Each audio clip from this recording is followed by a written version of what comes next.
Welcome to At Home with the League. We are a monthly program that we are hosted by the New York City League of Women Voters. Before I go on, I want to let you know that we are taping this webinar. So if you don't want to be put on tape, please sign off now. Thank you. My name is Joanna Leifer. I am the Program Committee Chair for the New York City League of Women Voters. It's a pleasure to have so many people sign in for this very important program. For new attendants, I will explain a little bit more about our programs. Every month, the Program Committee chooses a social or political topic impacting New Yorkers. Then we invite an expert speaker to discuss it. In the past, we've had such well-known speakers as Zephyr Teachout, who formerly ran for governor of New York against Andrew Cuomo and did very well. Errol Lewis of New York One, who is a big celebrity, and Brian Benjamin, former New York State Senator and newly appointed Lieutenant Governor under our governor, Kathy Hochul. The topic of today's program is fighting voter suppression in battleground states. We have representatives from 4 of these battled states. They're from Georgia, Texas, Arizona, and Michigan. Each will discuss their strategies to fight for voters' rights. And I'll tell you more about that in a moment.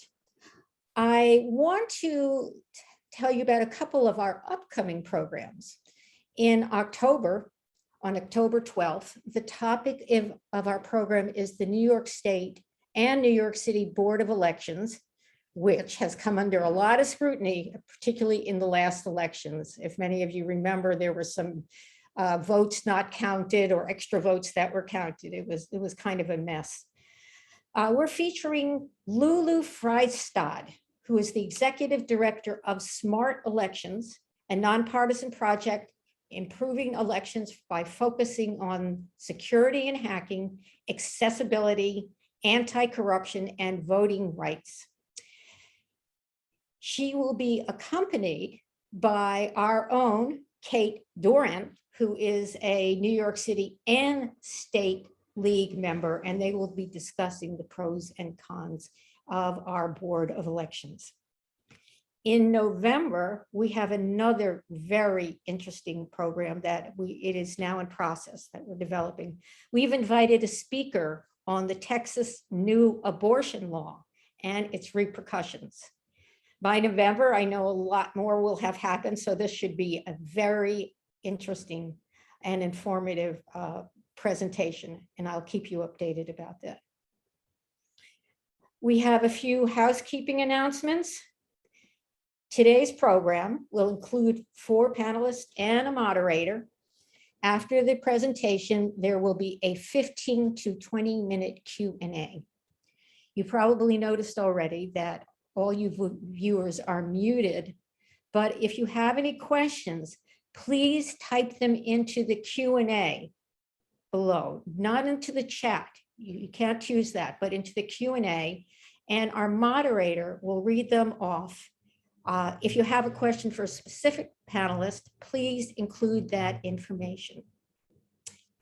Next, I'd like to introduce to you the woman who is making this webinar possible, and that is Leslie Siebel. Leslie is a multi-talented individual. She's an expert at Zoom. She works full-time, and she's one of our co-presidents. She will give you more information. I'm sorry, we also have our other co-president who is on here, and that's Diane Burrows. She's going to give you a little more information on the league and some of its upcoming events. So Diane, you can take over. Great, thank you so much. And thank you all so much for being with us this evening. This is going to be an amazing panel. I really want to highlight something that just happened, and that is Constitution Day. Just this past Friday, September 17th, we did with our development committee, Barbara Eddington and Susie Gomes and their amazing committee created an event on Constitution Day, and they distributed nearly 2,000 Constitution booklets and information about the upcoming election at 6 public libraries around the city in communities that have traditionally had very low voter turnout, that they targeted to really help increase get out the vote. And it was a fantastic event. They were featured on New York One, on ABC News, on BronxNet. I guess it was BronxNet and ABC News. And it was a phenomenal event. And I just want to, if you have a chance to go to any of those libraries in 4 of our boroughs, every place except Staten Island, take a look, get a Constitution if you don't have one. It was truly an amazing event. Thanks, Joanna. Okay, thank you. Thank you for all that information. Now we're going to get ready for our program. As you all are aware, many of our conservative states are attempting to limit who votes in elections. These states are demanding stricter registration regulations and are attempting to limit where and when and who can vote. We invited league representatives from these beleaguered 4 states who will discuss what they and other organizations in their states are doing to stop these deplorable acts. Our panelists include Susanna Scott. She is the president of the League of Women Voters of Georgia. That certainly has some issues. We also have Grace Shermaine. She's the president of the Texas League, and she probably has a lot to say.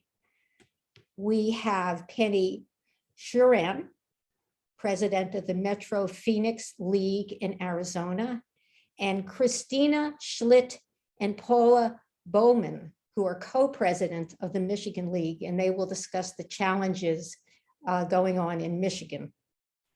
In addition, I'd like to introduce our moderator, that's Doug Muzio. Doug is a professor of political science at the Austin Marx School of Political and International Study at Baruch College here in New York City.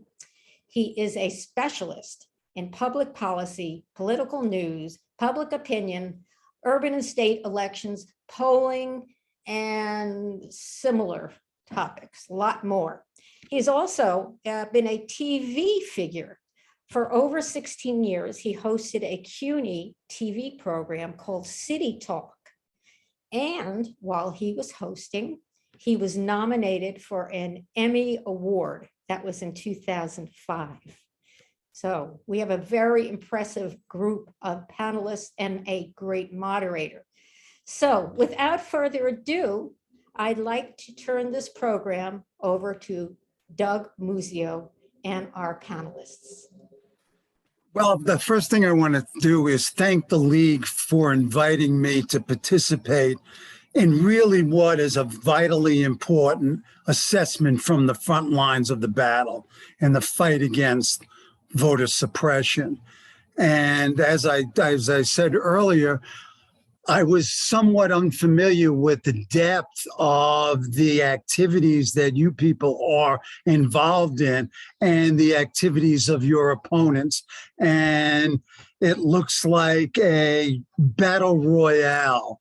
And the hope and the expectation is that we win the battle and win the war. Ground rules. We'll talk, each panelist will talk for about 7 or 8 minutes. The 4 panelists will speak, then we'll open up to the Q&A, and hopefully we'll have a vibrant discussion. Do we have any order, Joanna, for the speakers? You're on mute. I'm unmuted now. We Yes. haven't really done that, but I suggest we start on the East Coast. go west and then up to Michigan. So it should be Susanna, then Grace, Penny, and then our Michigan representatives, which are Paula, and I'm sorry, if it's, I've lost the other name. I'm sorry, Paula, and who's your partner, Paula? Okay, doesn't matter. It's, I'm so Christina. sorry. Christina, I'm so sorry, Christina. Anyway, why don't we do it that way? And So we start with Georgia and we move west yes, to Texas, Arizona, and then Michigan. Right? Okay, let's begin. Who's going to lead off? Who's going to be, I guess, Susanna, you are the first one. And you can talk about voter suppression and not giving water to voters on election day. Thank you, Doug, and thank you to the League of Women Voters of New York City. I really appreciate the chance to be here tonight with my co-panelists who are also doing really important work. So Georgia is an interesting state. In some regards, we've been a little bit ahead of the curve in making voting easier in terms that we have automatic voter registration. When you get your driver's license, you have to opt out of registering. So that's great. That's really innovative and wonderful. We have no excuse absentee voting that was put in about 10, 15 years ago as a way, actually the Republican Party pushed it because it was a great way to let them count their votes ahead of time. They knew who was voting, so they pushed that through, but it's a really good thing. It's good to be able to vote absentee because, people's lives get complicated.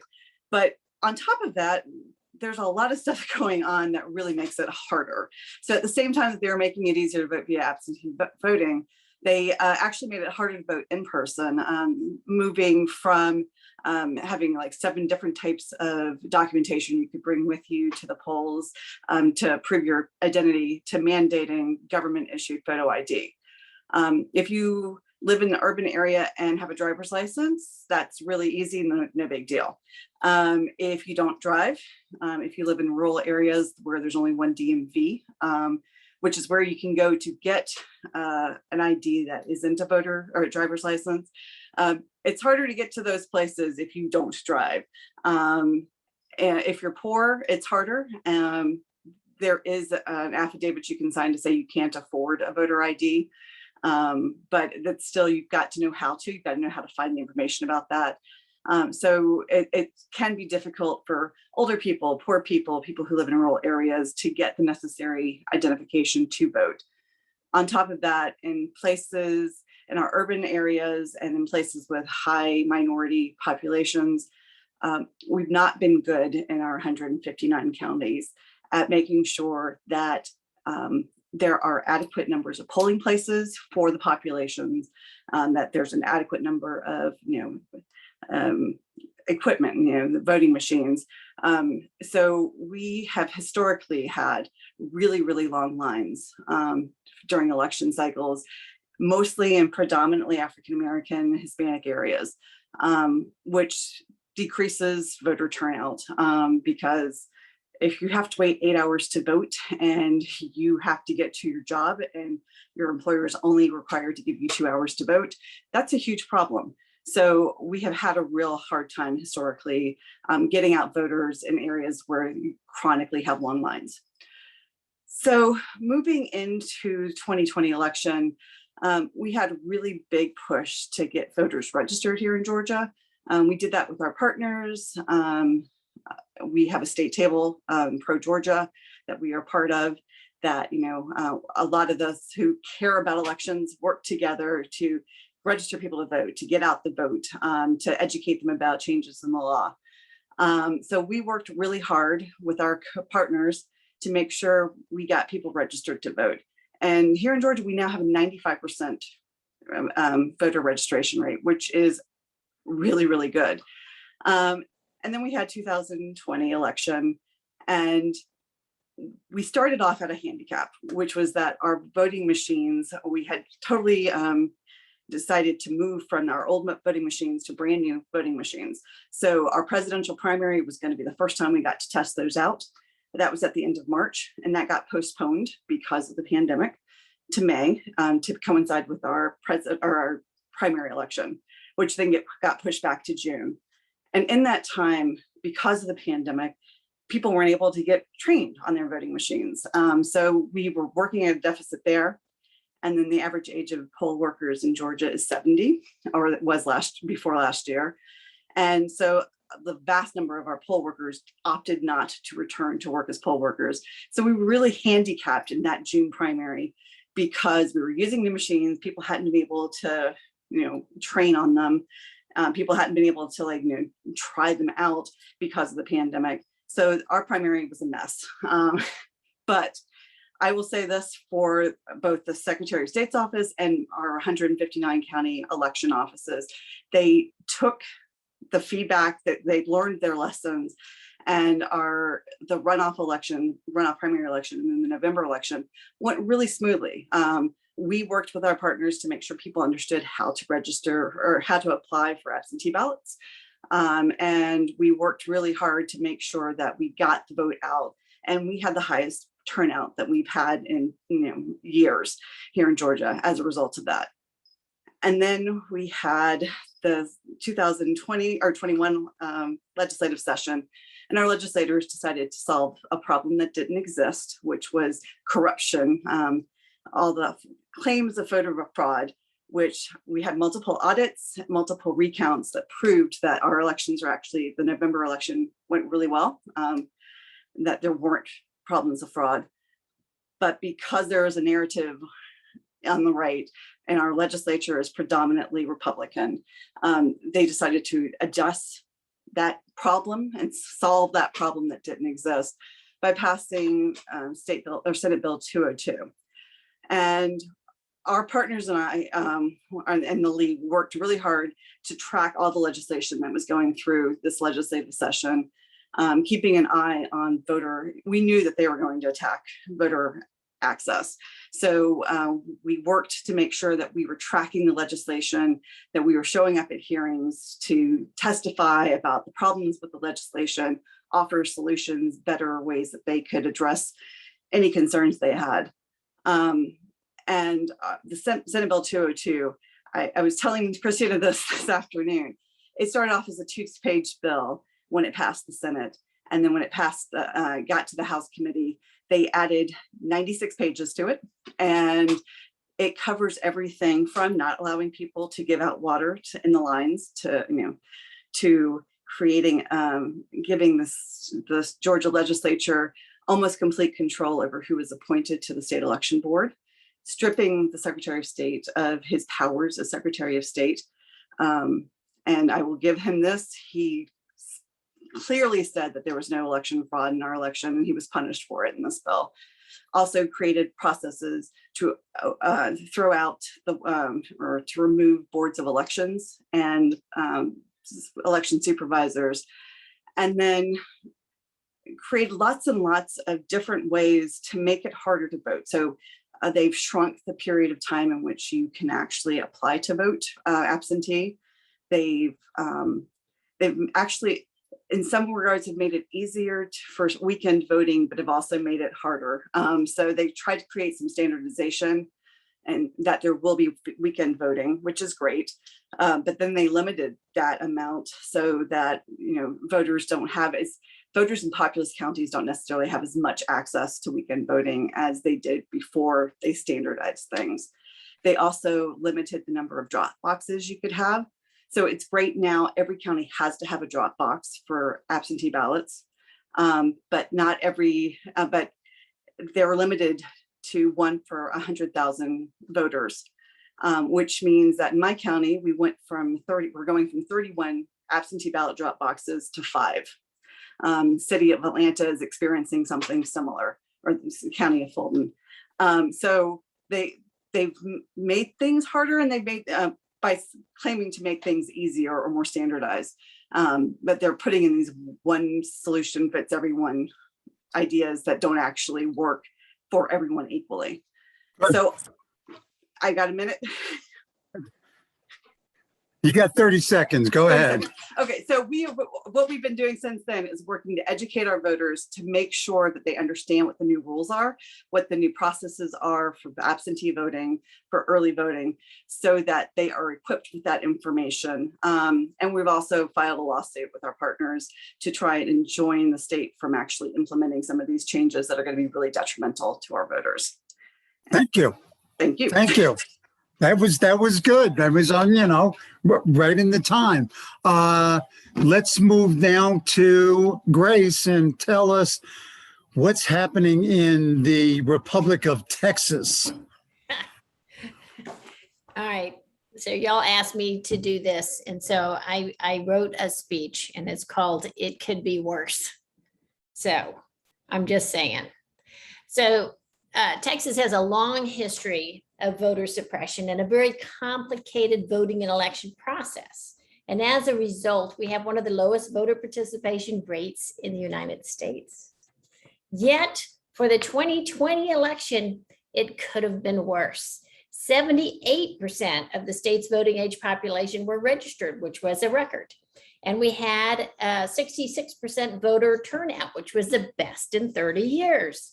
Our Secretary of State, who was appointed by our governor, said the 2020 elections were safe and secure election. So note, she was not confirmed by the Texas Senate and lost her job in May. Governor Abbott declared election integrity one of his priorities for the regular legislative session that started in January. Texas legislators enthusiastically filed 400 bills relating to voting rights and elections.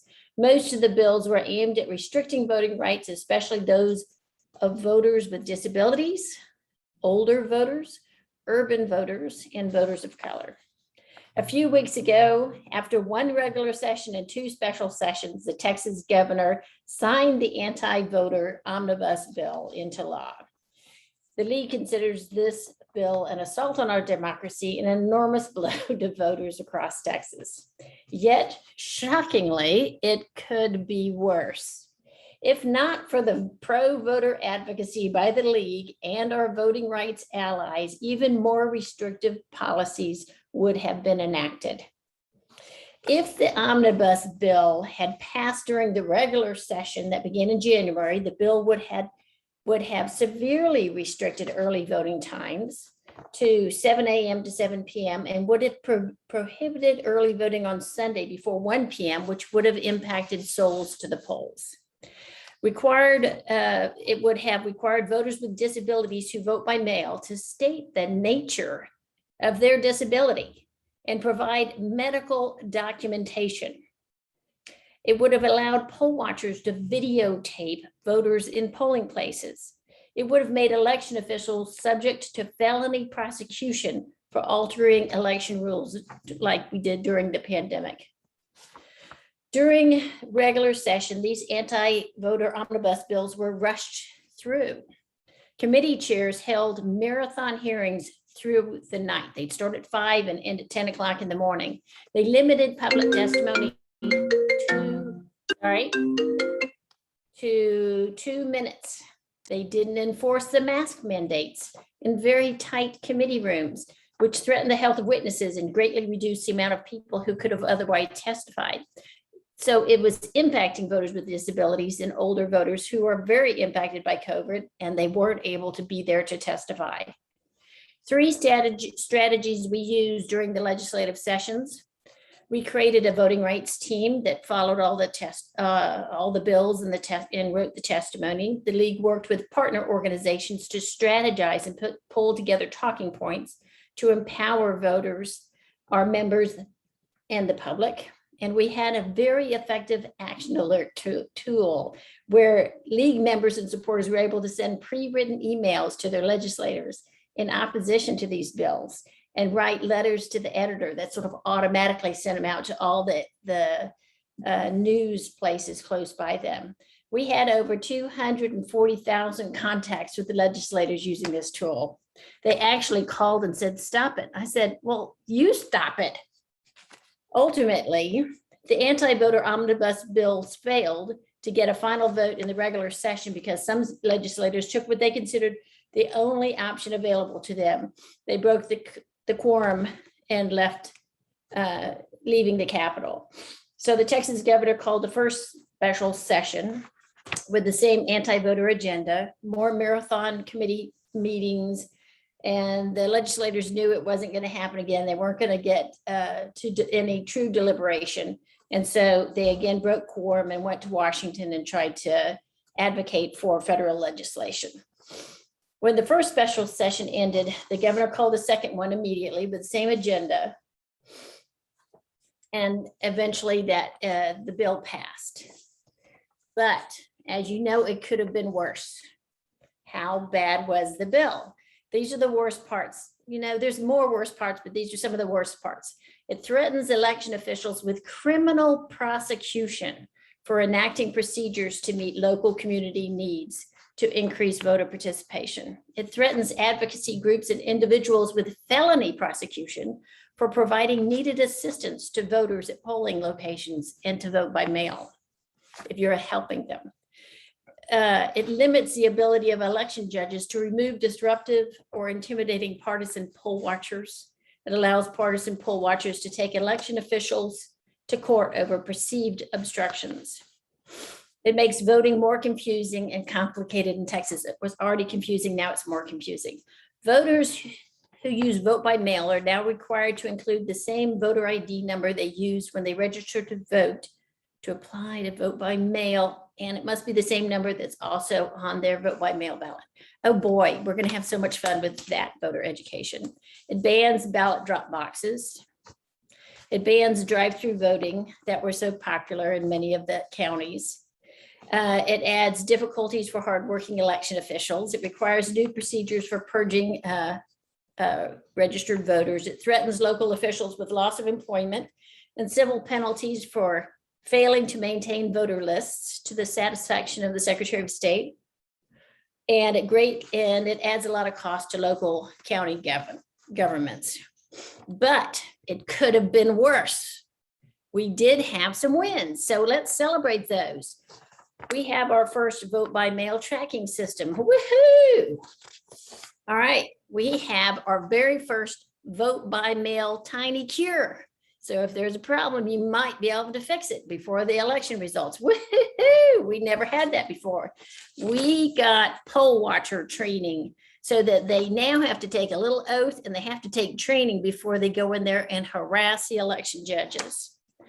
We got pregnant workers who know they're going to have a baby within 3 weeks before or 3 weeks after the election. They are considered disabled and can vote by mail. Woohoo! There's some increased language interpretation access for voters. And by August 2026, all election equipment will have to have an auditable paper trail. So woohoo, those are good things, but it was an 86-page long bill. So what are we going to do next? We are filing a lawsuit on two of the issues we think we may be able to do something about, the assisting voters and also some vote by mail stuff. And we are reviewing the complicated changes that this bill that will be put in the election code. And we're going to try to rewrite it in plain language so voters can understand. So we'll provide YouTubes, we'll provide social media, we'll have it on our website, and we'll rewrite it and try to make it simple and easy for voters to participate in every election. So in Texas, democracy is in peril, but it could be worse. And that's why we need to fight for the Freedom to Vote Act and the John Lewis Voting Rights Act. Thank you. Perfect timing. We like it. I timed it. Yes, yes. Now let's turn to Penny and see what's going on in the state of Arizona. Well, thank you, Doug, and thank you to the League of Women Voters in New York for putting on this wonderful panel. Most of the panelists are sister warriors in this fight for our democracy and our voting rights. So I'm deeply honored to be here. Joanna, thank you for inviting me. I really appreciate it. I'm going to start off by giving a context for the battle here. It helps to understand the battle if you know what the landscape and the battlefield looks like before we get started. So I'd like to clarify a couple of things. One is I represent the League of Women Voters of Arizona on this call as the president-elect and also as the state advocacy chair. So I'm bringing to you the perspective from a state level, because that's where we do our fight with the legislature and even with our senators. And as you all know, you love our Senator Sinema, who has a fashion sense, but very little sense of what it means to be a representative of supporting democracy. And so with that, I'm going to launch into what's going on in Arizona. I know you're all dying to hear about the status of the audit, but I'm not going to start there. We don't call it an audit, we call it a sham review, and because it's not an audit. I'm going to start by first telling you all what are the tools we have to fight as League, as citizens in Arizona. Arizona, when it was admitted to the United States, when it gained statehood, had two items in its constitution that we did not need to fight for. One is the right for women to vote. This was in 1912, I believe, 19 some around that time. I don't have the exact, 1912 actually, before the 19th Amendment passed. So we didn't have to fight for that. The second, which is a very interesting right that we as citizens have, is the right to create legislation through ballot initiatives. The citizens, I mean, it's held very, very dear and sacred by the citizens. The legislature works every legislative session to marginalize it, and we fight back every legislative session. In addition to that, the citizens have a right to referendums that will stop legislation. And I'm sharing this with you because that's the tools we're using to fight back right now, and you need to understand that landscape. The legislature itself to pass laws has two tools. One is they go pass laws, however they do it, ethically or unethically. But the second thing that they have that is not often realized even by Arizona citizens is they can bring forward a ballot initiative as part of the legislative process to have the voters sign off. And that's when they use a lot of misinformation to bring into, and it's usually constitutional amendments they're looking for that they bring forward as ballot initiatives. So we have two ways we can bring law into existence, one through the citizens, and the other is the legislature trying to do it through the citizens. Now, the difference is when I, as a citizen, want to bring a ballot initiative, I have to get about 350,000 signatures if it's a constitutional amendment, about 180,000 signatures if it is a legislative, a statutory item that we want to bring. The legislature, on the other hand, when it brings forward initiatives in order to pass legislation, does not require any signature gathering before it goes on the ballot. If the legislature says, we're going to put this on a ballot, boom, and goes on the ballot. So I wanted to put that in perspective. The next thing I want to tell you is the power, where is the power in the legislature? The legislature passes laws every year, starting from January through April. So our fight never ends and it's exhausting. Currently, the Arizona legislature is not skewed for one party. It is actually a razor thin difference. In the Senate, it's a single seat. In the House, it's 2 seats. Okay, and there are enough vulnerable individuals that we are able to push in order to fight against legislation. So having given you that battlefield landscape, let's talk about what is the legislation that was actually 1,800 bills were introduced in this last legislative session.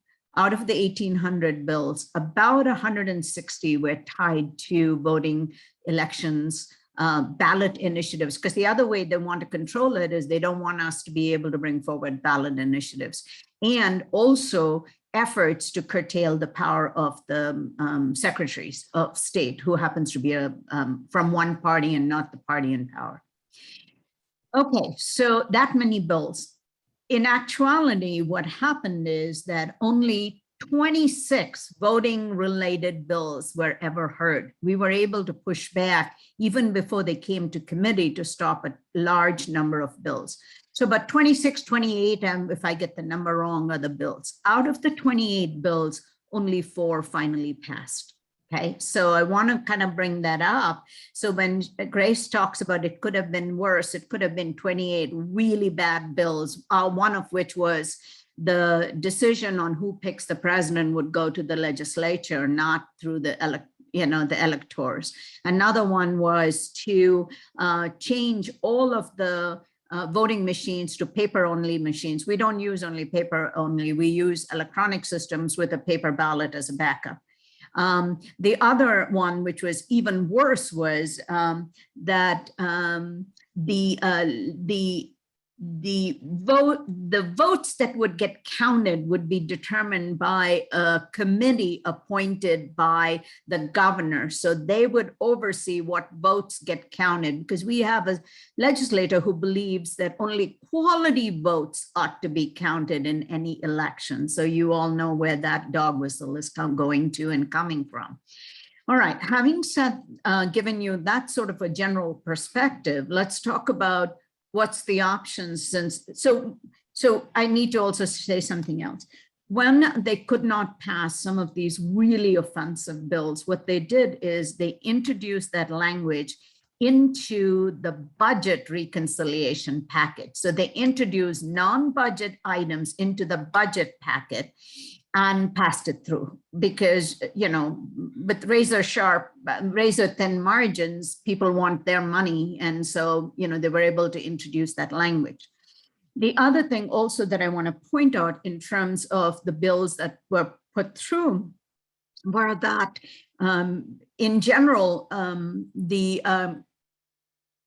efforts to suppress the vote, we were able to push back because there are about 3 or 4 seats that are up in question every 2 years. And because of razor thin margins, those are really purple districts, and where we were able to push back on those legislators, so they did not vote for the bill. So we were able to kill it in the committee. And when I say we, the league testified on every one of those bills. There are 5 of us who do testifying and lobbying, and we were there every day. Second is that we are part of a very large voting rights coalition, formal coalition, and as a coalition, we're worked together in order to push back on the bills. Okay, I see Doug unmuting himself, so I want to be ready to close down as quickly as possible here. I want to bring it to where are we today. So what we have right now is we have 3 ballot initiatives to stop 3 of the bills. Okay, which means that if enough signatures are gathered, and the way it works is within 90 days of a bill being signed, we have to get the ballot initiatives in. So we have 3 referendums if we collect any signatures, it looks like we will stop those 3 bills. It goes to the voters, and then the voters decide whether the bills go forward or not. We also have 3 initiatives that essentially are to backstop these bills and any of the other efforts. But the other side also has initiatives in place. Remember, I said the legislators can bring forward their own initiatives. So we've got 3 initiatives. Anything that did not get through the legislative session, it's coming forward as a referendum, a ballot initiative on either side. Okay, just so everybody knows, that's where we are. The last item I will get to, and then I'll stop, is there's a lot going on in Arizona. So 8 minutes is not enough to give you the scoop. However, right. I'd like to come to the audit, because that is of interest to everybody. We are ground zero for the fueling of this effort. What I'd like to share with you all is that tomorrow we have our county recorders, Republicans, have stepped up, and they are doing they're doing a heavy lift to fight back against the myth and the audit and all of that stuff. The league has not only spoken up, we have filed briefs. We're going to be plaintiffs on a number of potential lawsuits on the audit. The results of the audit, supposed results of the audit or review are to come out on Friday, okay? That's where we are in terms of the audit. I don't know where I'm in time. I don't want to take up. You are well past time, but that was well worth it. All right, and thank you all. Okay, let's go to North again, or North for the first time. Who is going to speak, Christina or Paula, or both of you? We will both be speaking, but I will start off. Okay. Okay. First of all, thank you, Doug, and thank you to the League of Women Voters of New York for inviting Paula Bowman and me, Christina Schlitt, co-presidents of Michigan, to participate in this panel with other leagues facing the same struggle. Let me start with what happened in Michigan. In Michigan, the 2020 election for president was close, but not nearly as close as in 2016. In 2016, President Trump won by 11,700 votes. In 2020, President Biden won by 155,200. We continue to hear that the 2020 presidential election was unfair and there was widespread fraud. As a result of multiple audits, court cases, and even a report by the Republican chair of the Michigan Senate Oversight Committee, we know that the election was fair and secure. Over 200 bills were introduced in Michigan to change election law. And in March of this year, the Michigan Senate Republicans introduced a package of 39 bills that they said would make it easier to vote and harder to cheat.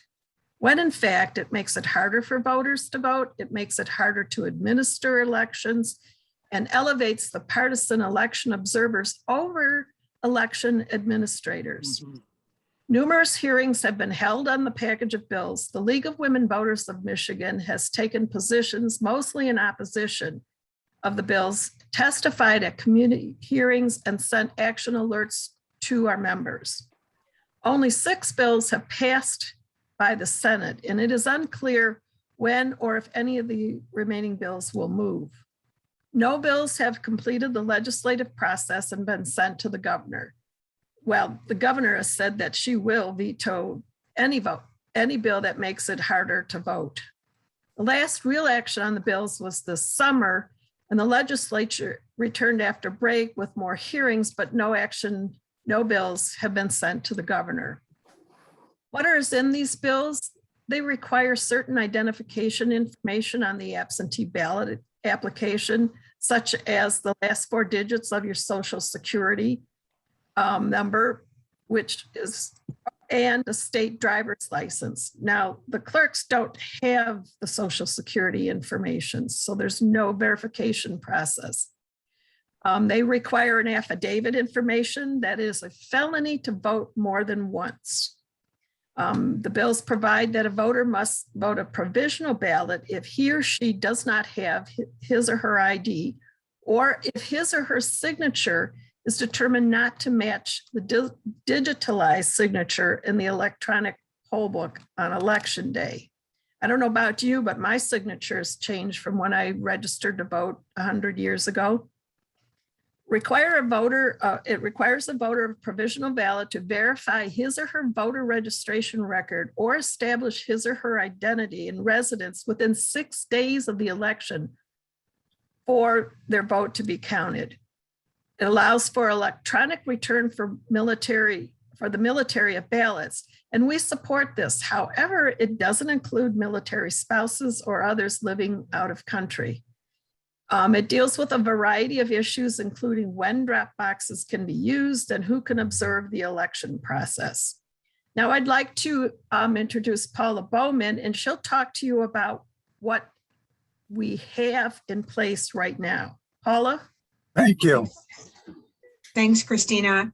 In 2018, the League of Women Voters of Michigan supported a ballot proposal to amend the Michigan Constitution. This amendment assured that all eligible persons could register to vote by mail until 15 days before an election. Prior to that, if you hadn't registered by within 30 days, you were out of luck. It also allowed eligible voters to register to vote in person at a clerk's office during the final 14 days. So a little bit trickier, but it's still doable. And you could even vote or register to vote on election day. It also allowed for straight party ticket voting, which had been bounced around in Michigan courts for years. It also allowed for automatic voter registration of eligible persons when interacting with the state regarding driver's license or state ID card, unless the person declines, much like Georgia had. It also said that any voter can vote using an absentee ballot. It's the first time we had no excuse absentee voting in Michigan, so it was a big deal. And you could apply for an absentee ballot 40 days before an election. And finally, it allowed for routine auditing of election results. This constitutional amendment passed overwhelmingly by the voters. We really thought we were home free, patting ourselves on the back. Between the changes in the constitutional amendment and the pandemic, we were gratified that Michigan saw a surge in voting in 2020. But this was just the battle. So I'm going to let Christina finish by talking about the current ballot initiative. As I mentioned, the bills have not really moved forward in Michigan, and the legislature is predominantly Republican. Our Democratic governor said that she will not sign any bills that, excuse me, restrict voting in Michigan. But there is a unique process in Michigan and 6 other states where a ballot initiative secures the number of signatures required can be adopted by the legislature and made law. And in Michigan is the only state that circumvents the governor. If the legislature adopts the initiative, the governor has no veto power. In addition, if there is a dollar value added to it, it is referendum proof. That means that the citizens cannot petition to change the law. The ballot initiative was filed at the beginning of September that mandates that the people disclose partial social security numbers when registering to vote, restrict options for registered voters to verify their identity, acceptable forms of ID would include a driver's license, state ID, passport, military ID, tribal ID, or student ID issued by university, junior college, or Michigan or community college. It requires voters applying for an absentee ballot to include their driver's license or state ID and the last 4 digits of the Social Security. It prohibits election officials from sending or providing absentee applications unless asked. As you know, our Secretary of State sent ballot applications to all registered voters and was supported by court rulings. This initiative includes spending $3 million to provide free photo identification, which sounds good, but there are drawbacks. It bans charitable contributions, including volunteer time to help administer elections, which means the League of Women Voters will not be able to help the clerks get out the ballot applications or help send out the absentee ballots, as we've done over the years.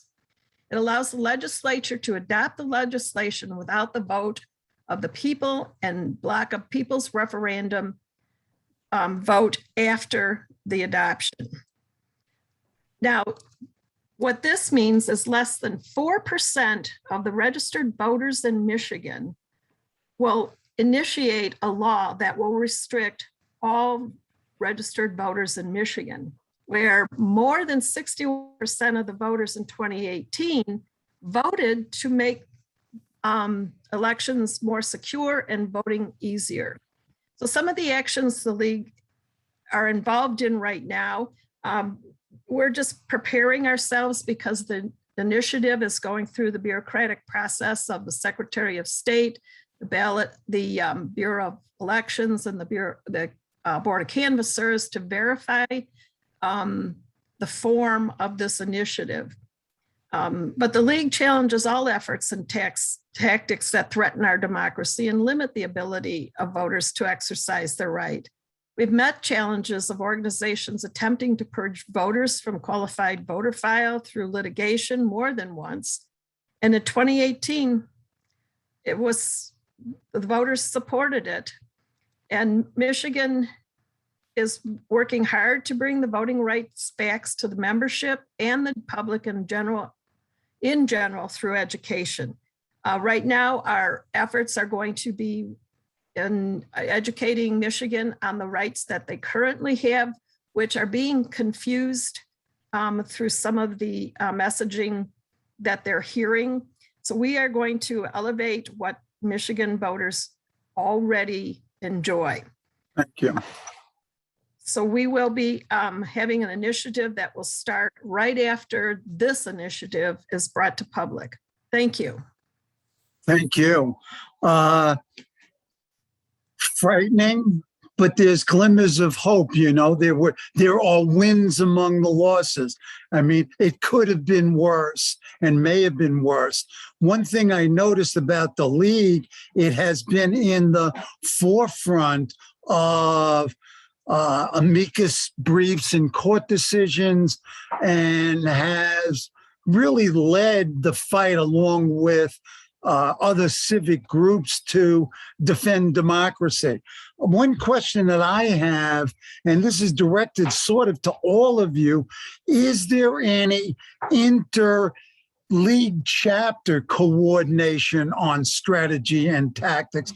In other words, do the Texas League and the Michigan League, do they in some sense coordinate? Is there an overall national effort on the part of the League? Well, this is Christina from Michigan. We don't really have plans with other states because the laws are so different. Yeah. The affronts are so different. We cry on each other's shoulders, but national does have the movement to support in the Senate, the John Lewis bill, Right. and new bill. It was for the People Act. There's a new name for it now that was Freedom to vote. Yeah. Yep. So they're leading that battle, which should help relieve some of the issues that we have at the state level. Yeah, go Doug, ahead. I'd like to augment Christina's point about inability really for us to coordinate, because you really can't. And in fact, in a state like Arizona, one of the things that we face is we have Californians who always want to come and help us. And one of the memes that's out there by the opposition is don't Californiaize Arizona. Okay. And so we have to be very careful about that. That's one point I want to make. The second point I want to make is our ability to file litigation and to really get the national support has been wonderfully available and eagerly provided in a timely manner by the national, by LWVUS. And for example, in Arizona, we have standing calls every week or every 2 weeks on what are the litigation opportunities. And we have a ton in Arizona, of course, you know. And so, yeah, so I wanted to augment what Christina said with really what happens in reality for us in the different states. Yeah, and regarding what Christina said, it struck me how varied each state is. I mean, it's got almost unique characteristics. And you go through each of your 4 states, which is the only states I've really looked at. It is remarkable the amount of difference, and therefore the amount of attention, tactics, strategies that have to vary from state to state and from time to time within states is just astounding. Well, I will say, like when Christina was talking, it reminded me because a lot of the stuff that they are now saying in Michigan, we saw in February. And so some of that stuff is actually in SB 202. So what I think the opposition is doing nationally is they're seeing what gets passed in states that had their sessions earlier in the year, Right. and are like introducing like some of that stuff as they are moving across the country. So yeah, we're already talking in Georgia about like taking on some of the legislation that Texas just passed Right. in our next legislative session. So we can't coordinate how we respond, but we can talk about what's worked for us and what Right. what we've tried to do to give guidance, and again, cry on each other's shoulders. Right. Right. People don't think of these things by themselves. They're not that creative. I'm sorry, but most of this stuff comes from somebody else, the Heritage Foundation or something like that. But the league also, we have our position statements, we have our principles, and we have all that stuff because we're a grassroots organization. And so all of us have that basic same Right. things that we support, and we could support them all differently in different states because that's how it works. Thank goodness. But I do think it's a concerted effort, at least it's a concerted effort to try to decrease voting for certain people, especially in Texas, it's urban Black and brown voters. Thank you. Thank you. Doug, before we close this topic, I do want to add something that should be on everybody's radar. We talk voter suppression. We really need to also pivot to voter subversion. And I bring this up because the petri dish for trying this was Maricopa County in Arizona to subvert the vote. That's really where it started, the Stop the Steal, subvert the vote, sending the lovely folks from Michigan and Pennsylvania on a road trip to come and see how we do it, even though it was so deeply flawed. And what I wanted to kind of bring up to you all is that there is a national coalition under the Democracy Initiative and the Declaration for American Democracy, and there's a group of us that meet and we talk about how this cancer is spreading that started in Arizona and how to fight back. And one of the things as Arizona we've been doing is sharing the stuff we didn't do right to start off with. Right. Okay, because we could have stopped it. We didn't do right. Even as a league, we jumped on, holding the Board of Supervisors accountable in a very soft way when we should have hit really hard up front and said, stop it, don't respond to the subpoenas. Now they're saying, oh, we should not have responded to the subpoenas, but Right. I mean, you can't know everything, and you can learn from previous mistakes. Okay, why don't we turn, does anybody have any other comments to make generally? And then we'll turn to the audience. Okay, let's look at the questions. I have a question from Pat Butler regarding Texas. With no drive-through voting, how do handicapped and the elderly vote? Well, if they're 65 and over and they have a disability, they can apply to vote by mail. If they want to vote in person, we do have curbside voting. It's not the same thing as you have to park your car. So it's not the same thing as they didn't want to open up. So it's curbside voting for voters with disabilities. And the first bill in the first regular session, they were going to have everybody get out of the car except for that voter with a disability. It was just ridiculous. Anybody else? There's another question by Rebecca Moyer who asking a question that in some sense you've already answered. What are some specific tools you are giving local leagues to educate their communities to help voters navigate these changes? So here in Georgia, we had a small group that analyzed with our partner organizations in the league, analyzed that 98-page bill, Right. synopsized it down to 13 pages so that we could share it with our local leagues so they could see what were the things that they needed to let their members know and their communities know about how this law is going to change how they vote in this year's municipals and next year's primary and general elections.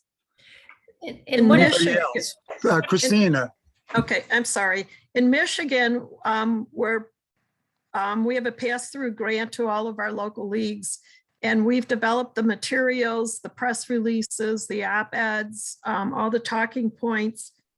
And they will be putting together events, not only for membership, but reaching out to partner organizations. And in Michigan, these events are still virtual. So what they'll do is record them and share them with organizations. So we'll get extra mileage on the materials that we develop. Anyone else? Yeah, so Doug in Arizona, but I want to give Grace, I think somebody was going to say something. Grace, were you going to say something? Don't want to take your spot. I just wanted to say that Right. we take the really complicated laws and we look at it, we evaluate it like in Georgia, and then we simplify it and we write it in plain language. Mhm. Take words like consanguinity and Right. change it into words that people actually understand. Right. Well, that's an important thing because part of the strategy is the obfuscation, and making the language simpler works against that. Yeah. Anybody else? So I want to share what we're doing in Arizona is, and we've started this already. We've put together through numerous grants. We've received almost $60,000 worth of grants in the last 6-8 months to help get the word out. We have a series of voter information cards. In fact, September 28th, which is National Voter Registration Day, we'll be handing it out. So the first series is Freedom to Vote, so that they check their voting status, check their registration, because that's where you start getting into trouble. The next series will be on, your ballot is safe is the next theme, because our whole goal is to fight against this misinformation. And then the next one will be, your ballot is safe, check on it. That's sort of the themes that we're taking. And so we have a 4 series that we're planning of voter information cards. And I'm very happy to share each of these that as they come out to everybody so that they know. We also are starting to put some PSAs together to explain, how the laws are changing is the theme. The laws are changing, check your registration. Here's what you can and cannot do. As Grace and everybody said, we've got to translate. It's more than just translating the legislation. It's really writing in simple language. What does it mean to you? Yeah. And what do you need to do? So, we're all kind of pivoting to that. And pivoting over towards, because if you say this is happening, people get tired, they're exhausted. They go, well, screw it, I'm not going to. And so you have to change it over to plain language, and you have to be positive. You litigate, but you just gotta get those voters out to vote. Otherwise, it's not a democracy. Well, One more thing, Doug, before I forget, I think a lot of us in the league are starting to do this now, which is get out the vote. More than just informing the registration, registering people and putting media, it's new for a lot of us leagues to actually do phone banking. And this year we're going to actually try to do canvassing with information to the voters, which is, takes an army of folks to do. Doug, I have a question. For some reason, I can't type it into the Q&A. I think that's because I'm part of this program, but I have a couple of questions. First, for Susanna, it sounds like nothing worked in your state, and you have such great people. You have Stacey Abrams. There must have been some success, no? We were really in a tough position because they did not need a single Democratic vote to pass legislation, which they passed. Yeah. So no, legislatively, we had no success. So really what we've had to pivot to is educating voters. And so I participated in town halls with some of our partners on, defending your right to vote and knowing what you need to know, so that we've got municipal elections coming up in November. So we're working on making sure that those who have to vote this November know what the rules are.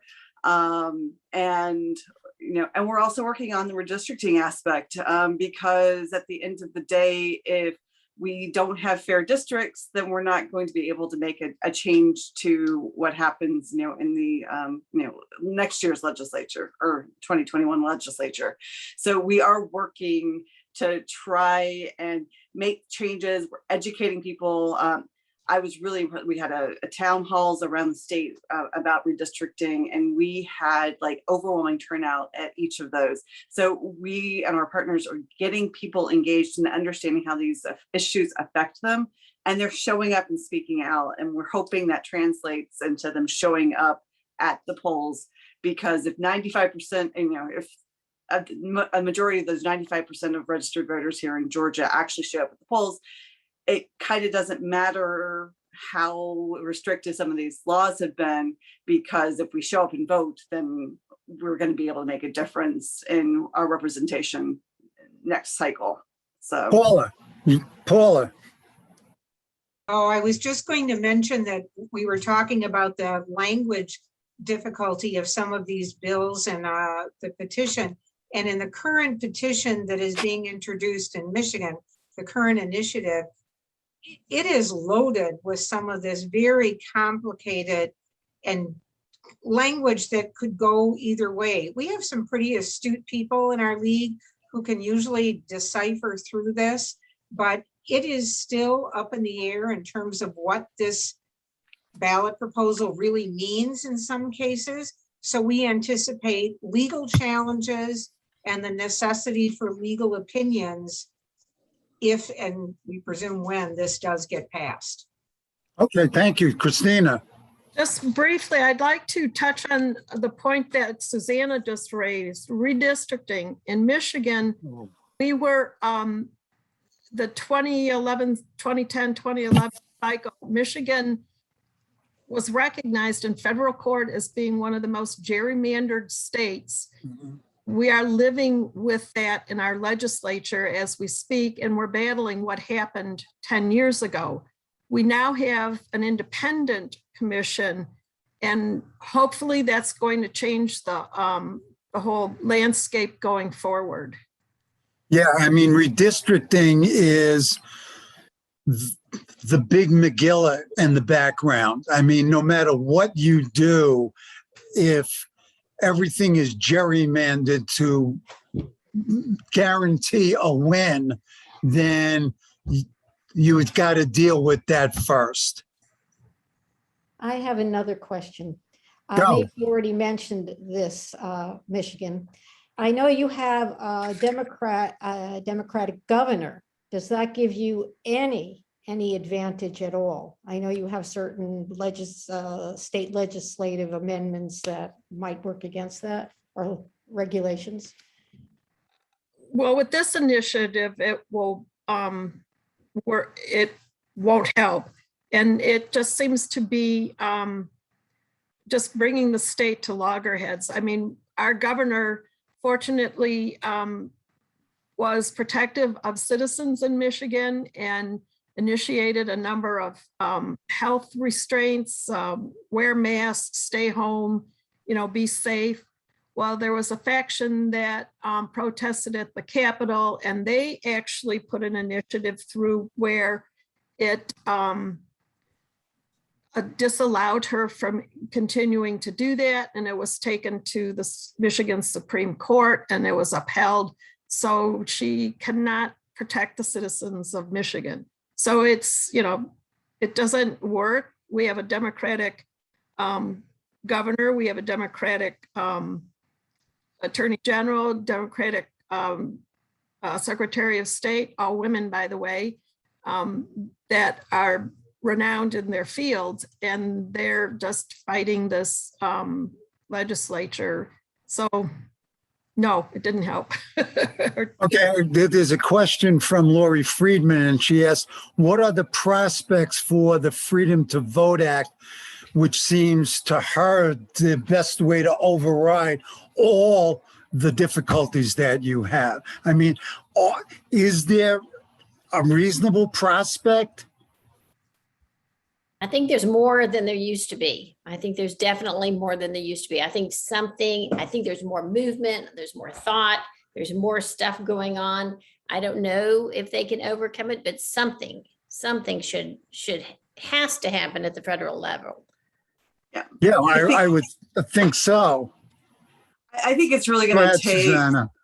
it's going to take us advocating to our senators to overturn, to do away with the filibuster for one, and then getting some of those legislators who want there to be bipartisan support to recognize that a democracy requires them to take a stand, even if it's not a bipartisan effort. So we need the Freedom to Vote Act to pass. We need the John Lewis Voting Rights Advancement Act to pass. And we need the legislators who can do it to actually be willing to stand up for democracy. And so I think that's something we can all do nationwide, is reach out to our senators and demand this. It will help with I'm sorry, Penny, it'll help with voter ID laws. It'll help with voter registration and some of the issues that we're fighting at the state level. That will be the umbrella that could change that. I'm sorry, Penny, go. No, that's okay. That's okay. I wanted to piggyback on actually Suzanne's statement about reaching out to senators. And so there's a question in the chat, and I want to link these two comments together, and that is, how can New York help? So here is a very direct request from Arizona, because you all know the only reason we have the stupid filibuster is because of Senator Sinema. Okay, I know you guys think it's Manchin, but he might be more amenable to some kind of modification. So here's what you all need to be aware of, and we could use some real help. I'm sounding more and more like a Texan. I think it's from hanging out, Grace, with you. Okay? But in Arizona, here is where we're at. We have done everything within our power to even try to meet. She has not met with any constituent groups. Okay, that's number one. Second is the narratives that she is taking to the leadership, Schumer specifically, is that, oh, Arizonans really are behind her and want the filibuster, which is so far from the truth. We sent a letter to her signed by 350 league members. 500 businesses wrote to her to end the filibuster. So we are now asking for all the help. We've got to get the word to Biden and to Schumer that this falsehood needs to stop. They need to really understand that she is hurting Arizonans. We have a meeting with her scheduled September 28th. Whether she shows up is going to be very interesting. But she responded because of the letter we sent with the names of the league members who signed from legislative districts. Her story is nobody in Arizona is really against her. It's really these people from the outside that are coming in to do this. So I just want you all to know this is how bad our situation is and how hard we're fighting on this front. I believe tomorrow or day after, there's going to be a notice on all her offices. She's got 3 offices. That essentially is a report card on how she's failed. And I think they're going to give it as a pink slip. That's my understanding. But the point is that, you know, when you said, how can New York help? The New York League could really reach out to Schumer to have a conversation with us, you know, however we do it. He needs to know how dire the situation is in Arizona and the misinformation. They need to stop giving her oxygen, because they give her oxygen with all the media attention she gets so she can parade her clothes. But I'm sorry, but this is an issue. And so New Yorkers, we need your help. That's how you can help us. But how do you cut off her oxygen? I mean, she needs 2 things. She needs money. So we're working in the back end for all these people who donate. They're donating to progressive causes, and then they donate to her, which is just defeats the whole purpose. And the second is that our goal is to reach the leadership and say, you're not going to get the most important legislation ever if you stop giving her these photo ops. You know, I mean, she needs to be held accountable. Somebody said they're fearful she's going to become a Republican, you know, and will lose the Senate. Good luck with that. good luck with that, because she's never, ever going to hold an office if she did that. So, you know, I'm sorry, but, you know, we're just suffering here with her behavior. Our senators are wonderful. They support it. Right. So do ours. We're very lucky. What about you, just gonna Grace? say What are something. the I'm gonna say prospects something. there? Let us say something, Doug, and then we can go Oh, on. go ahead. Okay, we're already a 7:15, so I see we have a couple of really good questions. And definitely I want this conversation to go on, but we really can't go much past 7:30, I think, people, for us on the East Coast. But I could, but I think that we really have to stop. Right. So let's finish up with these questions and wrap it up from there. Okay. Do Hi, we have sorry, any? can I ask one other Yeah, thing? go too? ahead. Does everybody mind if we can't get to all the questions in the Q&A, if we can send them out to you and you can respond to them? That'd be great. We can absolutely do that, and we'll send them to everybody who registered for the call. Thanks. Do Okay. we have any final words from each of you? I mean, give us some hope. Grace, start. You already got the topic of my speech, which is it could be worse. I know. The point is that with the league and in Texas and places like Texas is that we need federal legislation. We need an effective Yeah. Voting Rights Act in voting and elections. The Voting Rights Act has been supported by Republican and Democratic presidents over many, many, many years. This is a new phenomena that is not based in reality. And we really need to try to stay positive and get everybody out to vote. And we got to get some help at the federal legislation. We just have Thank to. you. Christina, what do you think? I have to agree with Grace. We do need that federal umbrella. As you can see that the movement is not just in 1 or 2 states. I mean, there's 4 states represented here, but it's not limited to just these 4. And I do believe the federal legislation will make a difference. Thanks. Susanna. So I'm going to echo, we need the federal legislation. And one of the signs of hope I really see for Georgia is that in a pandemic year, we had record voter turnout, and it made a difference on the national level. Like, we all saw the difference that, I mean, not just in the primary or in the general election in November, but also in the runoff January 5th. Yeah. We had excellent voter turnout. It made a difference on a national level. And, you know, if we can pass this federal legislation, and our senators are on board for it, so like the problem won't be Georgia. So if we can pass it, it will show even more to our voters that them voting, them taking the time, dealing with the obstacles actually pays off.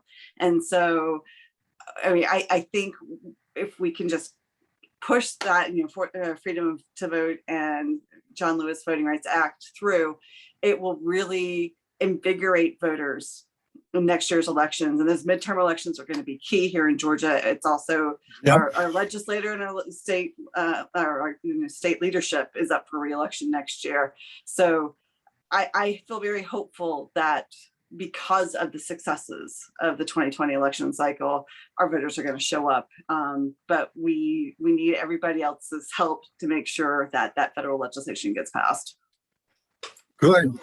Penny? I want to do a shout out to the New York League for doing this amazing and bringing us together. And my final word is this, and that is, thank you, the youth, for showing up. We for years we said they don't care, but they cared. They showed up. They worked so hard, and I continue to see that same motivation, at least definitely in Arizona. And so let us, as the league, which are many generations older than them, please, let's give them the lift they need, the support they need, and get those young voters out there, because it's their future they're fighting for. Leslie, what do you say? I just want to take myself off mute first. And then I want to thank everybody so much for coming here. it's great to hear. It's inspiring, really, to hear all the work you're doing Mhm. to fight voter suppression. And I do want to remind our own members that even though New York has, in some cases, less sort of hard suppression, there's still soft suppression that we face Yep. in New York. Yep. There are 2 ballot initiatives on the ballot this November.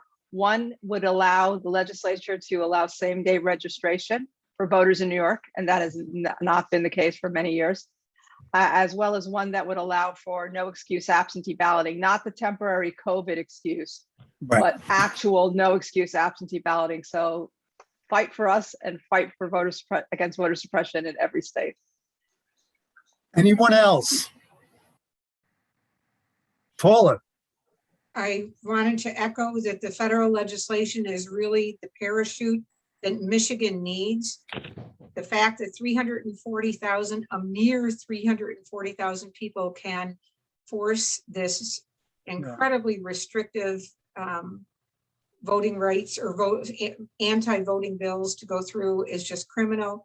And Leslie, I gotta say, don't get too confident when you guys pass the no reason absentee ballot and the same day registration. We thought we were home free with that when our ballot or our constitutional amendment passed, and we're back in the mud right now. So Fair dues. it's a start. It's a start. Joanna, do you want to have the final word? I want to say a word, but it doesn't have to be the final. I just think this was terrific. I am really honored to have all you women come and speak and explain what you're facing. And it's good to understand this a little more and offering us the opportunity to work with you. And hopefully, with all of this going on, we can change some of these laws or these attempts at these new suppression laws. It's been really terrific having you all here. You too, Doug, you have been amazing. Thank you so much. It's been a Well, I pleasure. want to thank you, particularly since I'm going to use the recording of this meeting for my graduate class, and therefore this has been a perfect event. So thank you all, and keep in touch, and Yes. good luck, and fight the good fight. Thank you. Definitely keep in touch. Let us know if there is anything we should know about, and if we can help you in any way. That would be terrific. With that, I think I know I happen to have another glass of wine, so. Yes. Thank you all and good luck, everybody. Yep. Thank Thank you. you. Thank Bye, you. everyone. Bye-bye. Bye. Pleasure.